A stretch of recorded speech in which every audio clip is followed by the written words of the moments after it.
आज है फ्रिक्शन के न्यूमेरिकल का पार्ट नंबर 2। तो सबसे फर्स्ट क्वेश्चन है, a force of 3 kilogram force is just sufficient to pull a block of 5 kgf over a flat surface. तो इन्होंने क्या दिया है कि एक फ्लैट सरफेस है, उसके ऊपर एक ब्लॉक रखा हुआ है और उस ब्लॉक का जो वेट दिया वो कितना दिया, 5 kgf। ये जो kgf है ये क्या है, फोर्स की ग्रेविटेशनल यूनिट है, फोर्स की ग्रेविटेशनल यूनिट है। जो फोर्स की हम ग्रेविटेशनल यूनिट बोलते हैं, ग्रेविटेशनल यूनिट, वो एसआई सिस्टम के अंदर तो कितनी होती है, किलोग्राम वेट लिख सकते हैं या फिर किलोग्राम फोर्स एफ, क्योंकि वेट भी क्या होता है, एक टाइप का फोर्स होता है। तो ये इसकी एसआई यूनिट है। और अगर हम इसको किलोग्राम एफ को न्यूटन में कन्वर्ट करें, तो न्यूटन में कन्वर्ट करने के लिए हमें क्या करना पड़ेगा, 9.8 न्यूटन। मींस 1 किलोग्राम वेट किसके इक्वल होता है, 9.8 न्यूटन के इक्वल होगा। ये फोर्स की ग्रेविटेशनल यूनिट है एसआई सिस्टम के अंदर। और सीजीएस सिस्टम में इसकी यूनिट क्या होती है, ग्राम वेट, ग्राम वेट या ग्राम फोर्स। और जब हम इसको न्यूटन में कन्वर्ट करेंगे तो न्यूटन की बजाय ये किस में कन्वर्ट होगी, डाइन में, क्योंकि सीजीएस में फोर्स की यूनिट क्या होती है, डाइन। तो इसको मल्टीप्लाई करना पड़ेगा 980 से, 980 से जब हम इसको मल्टीप्लाई करेंगे तो ये किस में कन्वर्ट हो जाएगा, डाइन में कन्वर्ट हो जाएगा। तो जो यहाँ पर ब्लॉक दिया हुआ है उसका वेट कितना दिया है इन्होंने, 5 kgf। तो यहाँ पे इसका जो वेट हो गया, weight of block, weight of block कितना दे दिया इन्होंने, 5 kgf। अब 5 kgf है, इसको न्यूटन में चाहे कन्वर्ट करना चाहे तो कर सकते हैं, मल्टीप्लाई बाय 9.8 करके, तो ये न्यूटन में कन्वर्ट हो गया। वरना तो कोई जरूरत नहीं है, क्योंकि यहाँ पे दोनों के दोनों फोर्सेस kgf में दिए, मीन्स फोर्स की यूनिट क्या दी, दोनों की दोनों ग्रेविटेशनल यूनिट दी हुई, तो कोई जरूरी भी नहीं है चेंज करना। चेंज करना है तो 9.8 से मल्टीप्लाई कर दो, वेट की यूनिट अब न्यूटन में आ गई, वरना इसको kgf ही छोड़ लेंगे। अब इसके ऊपर इन्होंने क्या क्या है कि ए फोर्स ऑफ, यहां पर हमने फोर्स अप्लाई किया है 3 kgf। इतना फोर्स हमने अप्लाई कर दे, just sufficient to pull a block. इतने ब्लॉक को, जिसका वेट कितना है, इस ब्लॉक का वेट डाउनवर्ड में कितना होगा, 5 kgf। इतने वेट के ब्लॉक को पुल करने के लिए इतना फोर्स काफी है। अब अगर इसका वेट इतना है तो इसकी नॉर्मल रिएक्शन भी इतनी ही होगी, क्योंकि जो वेट होता वो क्या होगा, जो इस ब्लॉक ने इस सरफेस के ऊपर जो एक्शन दिया है और फ्लोर ने इसको रिवर्स में जो रिएक्शन दी उसको हमने क्या नाम दे दिया, आर, जो इस केस में कितनी हो गई, 5 kgf। तो यहाँ पे रिएक्शन हो गई 5 kgf। तो इन्होंने बोला है find the coefficient of friction. तो यहाँ पे हमें कोफिशिएंट ऑफ फ्रिक्शन कैलकुलेट करना, मींस म्यू कैलकुलेट करना है, और angle of friction theta calculate करना है। तो एंगल ऑफ फ्रिक्शन और म्यू कैलकुलेट करना है, कैसे कैलकुलेट करेंगे। अब हमें पता है म्यू कैलकुलेट करने का फॉर्मूला क्या होता है, कोफिशिएंट ऑफ फ्रिक्शन का फॉर्मूला है force of friction divide by normal reaction. ये हम पढ़ चुके हैं थ्योरी के अंदर। अब यहाँ पे हमें पता है जो ये फोर्स क्या दिया हुआ है, a force of 3 kilogram F is just sufficient to pull a block of this much. अब जो अप्लाइड फोर्स है वो दिया हुआ 3 kgf। अब हमें पता है जितना अप्लाइड फोर्स होता उतना ही क्या होगा, फोर्स ऑफ फ्रिक्शन होगा।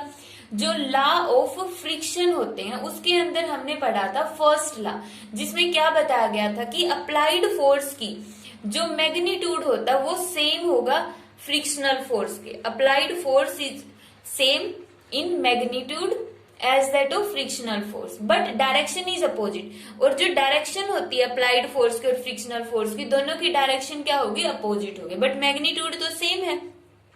इसलिए यहाँ पे फ्रिक्शनल फोर्स की वैल्यू भी हमने कितनी पुट कर ली, 3 kgf। और नॉर्मल रिएक्शन हमने निकाली ली है, कितनी है, 5 kgf। तो यहां से म्यू की वैल्यू कितनी आ गई, 3/5। यहां से जो कैंसल हो रहा है वो है किलोग्राम और फोर्स से फोर्स, तो म्यू की वैल्यू कितनी आ गई, 3/5। एक तो हमें म्यू निकालना था, ऊपर से दूसरा क्या निकालना था, थीटा। अब थ्योरी में हम पढ़ चुके हैं म्यू और थीटा में क्या रिलेशन होता है, mu is equal to tangent theta. तो यहाँ पे क्या आ जाएगा, 3/5 टेंजेंट थीटा। हमें चाहिए सिर्फ थीटा की वैल्यू, तो यहां से थीटा किसके इक्वल आ जाएगा, टेंजेंट को इस साइड लेकर जाएंगे तो टेंजेंट इनवर्स 3/5। ये आ गया यहाँ पे angle of friction. Next numerical दिया हुआ है ये वाला, इसमें क्या दिया हुआ है, ए मेटालिक ब्लॉक ऑफ मास की वैल्यू कितनी दे दी, 2 kilogram, is placed on A horizontal surface.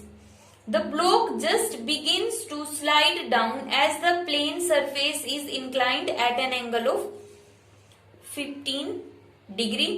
Calculate the coefficient of friction between the surface and the block. Means पहले जो ये ब्लॉक यहाँ पर जो ये हमने ब्लॉक रख दिया है, पहले ये हॉरिजेंटल सरफेस पर इस तरह से रखा हुआ है, ठीक है। जैसे ही हम इस सरफेस को, ये वाला जो सरफेस है, इसको हम ऊपर उठाने लग जाएंगे इस तरह से। कितना इंक्लिनेशन बनाना है यहाँ पर हमें, 15 डिग्री का इंक्लिनेशन बनाना। तो ये ब्लॉक क्या होगा, नीचे की तरफ स्लाइड करना स्टार्ट कर देगा। इन्होंने दिया है कि the block just begins to slide down, नीचे की तरफ स्लाइड करना स्टार्ट कर देगा। तो उस टाइम पे इसके अंदर जो कोफिशिएंट ऑफ फ्रिक्शन की वैल्यू है वो कितनी होगी, तो यहाँ पर हमें निकालना है म्यू निकालने के लिए अब हम देखेंगे कैसे कर सकते हैं। म्यू निकालने का फॉर्मूला क्या होता है, force of friction divide by normal reaction R, और जो किसके इक्वल होगा, टेंजेंट ऑफ थीटा के। ये हमारे पास पूरा फॉर्मूला बनता है। Coefficient of friction is equal to force of friction divide by normal reaction, और म्यू किसके इक्वल भी होता है, टेंजेंट थीटा के इक्वल भी होता है। तो यहां से अब हम म्यू कैसे निकालेंगे वो देखो। एक तो डायरेक्ट मेथड है म्यू निकालने का, टेंजेंट ऑफ 15 डिग्री। तो ये आ गया इसका आंसर, टेंजेंट 15 डिग्री, ठीक है। इस तरह से निकाल सकते हैं। ये तो फॉर्मूला बेस्ड ही हो गया कि डायरेक्ट म्यू टेंजेंट थीटा के इक्वल है, थीटा 15 डिग्री का है, तो ये आ गया टेंजेंट 15 डिग्री, जिसकी वैल्यू होती है 0.27।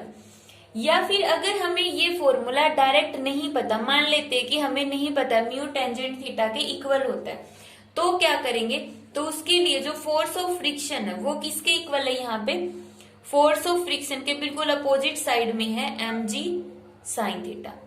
तो फोर्स ऑफ फ्रिक्शन इक्वल हो गया mg साइन थीटा के, और नॉर्मल रिएक्शन r, इसके ठीक अपोजिट क्या है, mg cos theta, mg cos theta. तो यहां से म्यू आ गया टेंजेंट थीटा के इक्वल, और थीटा इन्होंने दिया है 15 डिग्री। तो ये आ गई इसका कोफिशिएंट ऑफ फ्रिक्शन की वैल्यू। नेक्स्ट क्वेश्चन इन्होंने दिया है, एक बॉडी वेइंग, जिसका मास कितना बॉडी का, 20 किलोग्राम, जस्ट स्लाइड्स डाउन। जो ये बॉडी है 20 किलोग्राम की, वो just slides down rough inclined plane that raises 5/12। अब इसका मीनिंग क्या है, 5/12। 5/12 का मतलब है जो ये वाली, इसकी ये वाली साइड है ना, अगर मैं इसको सीधा खड़ा कर दूं इस तरह से, मैं इसको नाम दे देती हूँ OAB। तो जो इसकी OB साइड है, अगर हम उसको सीधा खड़ा कर देंगे तो 5/12 का मतलब ये पूरी 12 की है, पूरी 12, अगर सेंटीमीटर में तो 12 सेंटीमीटर की। और जो इस बॉडी को हमने राइज किया वो कितना किया है, 5/12 का मतलब कि 12 में से सिर्फ 5 सेंटीमीटर तक का, 5 सेंटीमीटर तक का, मीन्स इसकी ये हाइट है पूरी 5। अब इन्होंने सेंटीमीटर नहीं दिया, इसको तो सिंपल हम 5 मानेंगे। और ये पूरी OB की वैल्यू कितनी है, 12। और ये एंगल हमारे पास एंगल ऑफ इंक्लिनेशन कितना होता है, थीटा। तो 5/12 का मतलब है, इसको हम 5 तक ऊपर उठा देंगे।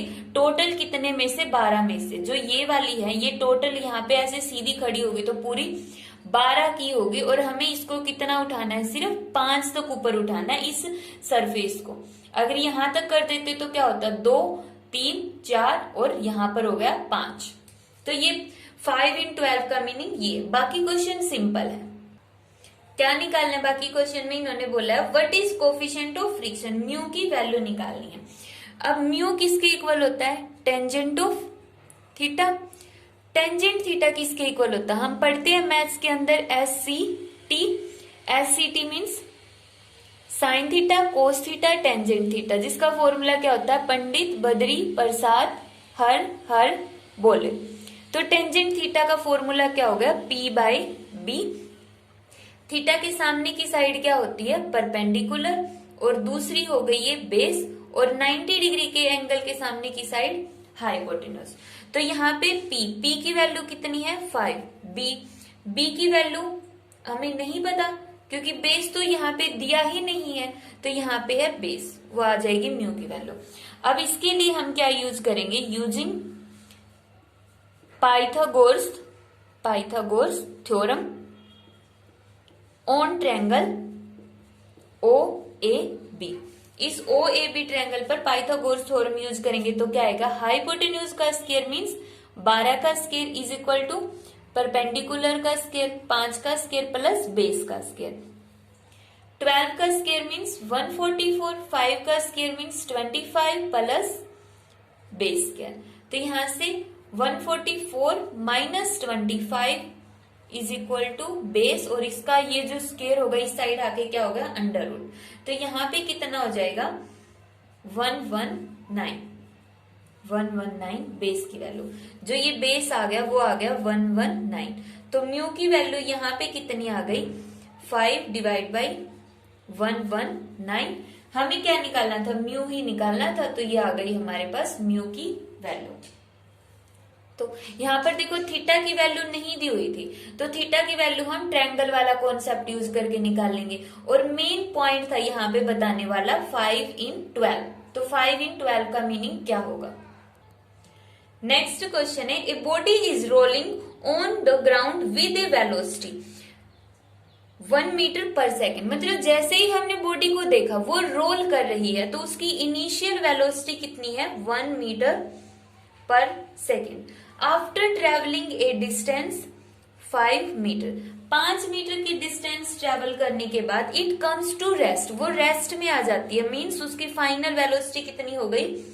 0। Find the coefficient of friction. जब G की value acceleration due to gravity दिया है 10 मीटर पर सेकेंड स्क्वायर। अब कोफिशिएंट ऑफ फ्रिक्शन निकालना है म्यू। कैसे निकालेंगे? म्यू का फॉर्मूला हमें पता है, force divide by normal reaction. जो फोर्स है वो किसके इक्वल होता है? Force of friction is equal to applied force divide by normal reaction. Force of friction की जगह हम अप्लाइड फोर्स रख सकते हैं क्योंकि इन दोनों की डायरेक्शन अपोजिट होती है, मैग्नीट्यूड तो सेम ही है। तो यहाँ पे जो अप्लाइड फोर्स है न्यूटन के सेकेंड लॉ के अकॉर्डिंग किसके इक्वल हो गया? Mass into acceleration. और जो नॉर्मल रिएक्शन होती है वो किसके इक्वल होती है? mg। किसी भी बॉडी की नॉर्मल रिएक्शन किसके इक्वल होगी? mg। तो m से m कैंसल, तो यहां से जो म्यू है उसकी वैल्यू कितनी आ गई? a divide by g। Equation first. अब यहाँ पे देखो g की वैल्यू हमें पता है 10 दी हुई है, तो 10 पुट कर दो।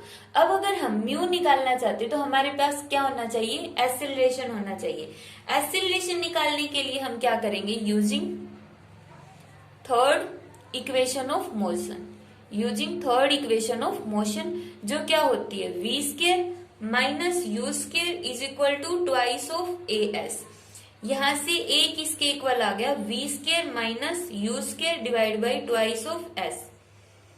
v की वैल्यू कितनी होगी? 0। u की वैल्यू 1, 1 का स्क्वायर 1, ट्वाइस ऑफ s की वैल्यू 5, तो कितनी आ गई? -1/10। एक्सीलरेशन है तो मीटर पर सेकेंड स्क्वायर। तो u के अंदर पुट करेंगे। नेगेटिव साइन एक्सीलरेशन का जो नेगेटिव साइन है वो क्या शो कर रहा है कि वो शुरू में तो फास्ट मूव कर रहा था, उसके बाद उसकी मोशन डिक्रीज होती जाएगी, मतलब स्लो होता जाएगा। नेगेटिव साइन का मीनिंग सिर्फ इतना शो करना है।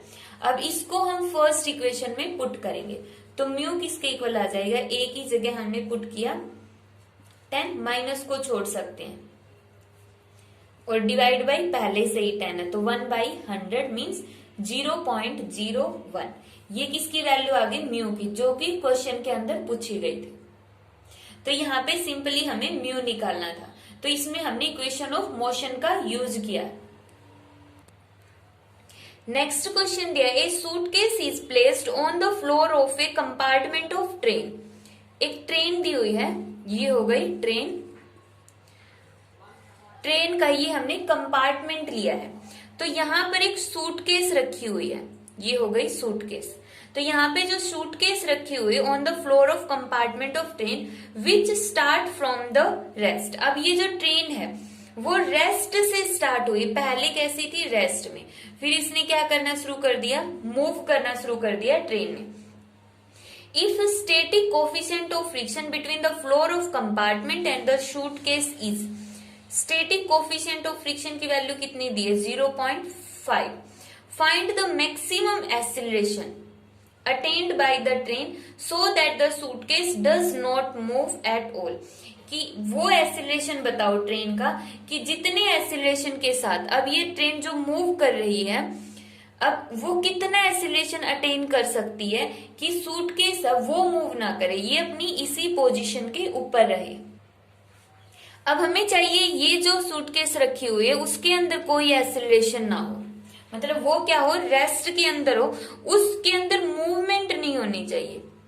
एक्सीलरेशन के बजाय भी हम बोलेंगे कि सूटकेस के अंदर कोई मूवमेंट ना हो, ये यहीं पर रहे।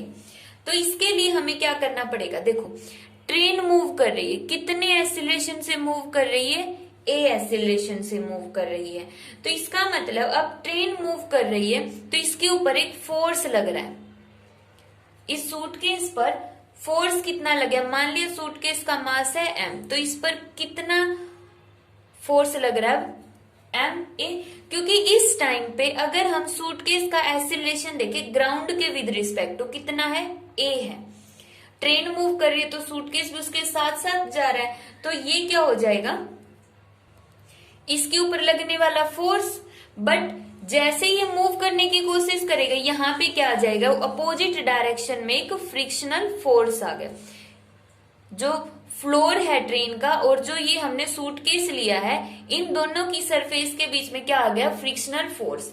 अब अगर फ्रिक्शनल फोर्स की वैल्यू इसके ऊपर लगने वाले इस फोर्स के इक्वल हो जाती है, तो इसका मतलब ब्लॉक अब मूव ही नहीं करेगा। यही तो हमें चाहिए कि जो ये सूटकेस है वो मूव ना करे। उसके लिए क्या कंडीशन हम रखेंगे, if we want that suitcase does not move, then force of friction should be equal to ma, ये होना चाहिए। अब जो फोर्स ऑफ फ्रिक्शन है उसका फॉर्मूला हमें पता है, किसके इक्वल होता है, म्यू आर के इक्वल। म्यू आर की वैल्यू कितनी होती है, एम जी। तो यहाँ पे पुट करो इस इक्वेशन के अंदर, कितनी हो जाएगी, mu m g is equal to किसके इक्वल है, एम ए। एम से एम कैंसल, तो यहाँ पे हमें किसकी वैल्यू निकालनी है, ट्रेन के एक्सीलरेशन की, ए की वैल्यू। तो ए की वैल्यू कितनी आ गई, म्यू जी। अब म्यू की वैल्यू इन्होंने कितनी दी है, 0.5, और जी की वैल्यू कितनी है यहाँ पे, मान लेते हैं अगर जी की वैल्यू 10 है तो ए कितना आ गया यहाँ पे, 5 मीटर पर सेकेंड स्क्वायर। कि अगर ट्रेन के अंदर इतना एक्सीलरेशन है 5 मीटर पर सेकेंड स्क्वायर, तो इतने एक्सीलरेशन के अंदर जो ये ब्लॉक है वो रेस्ट में रहेगा, ब्लॉक मूव नहीं करेगा।